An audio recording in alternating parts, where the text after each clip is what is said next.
Welcome back. Today, we'll be discussing how to secure your WhatsApp account.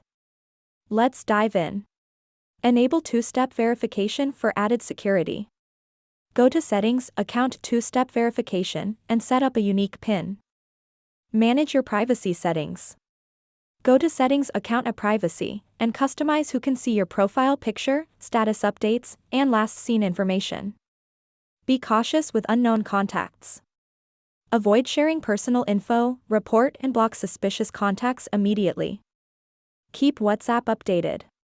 Check for updates in the App Store and install them promptly, along with keeping your device's OS up to date.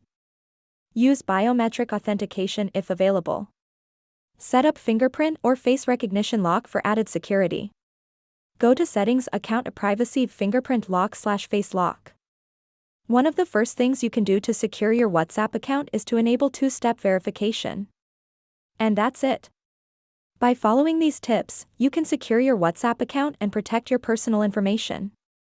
Don't forget to stay vigilant and prioritize your privacy. Thanks for watching.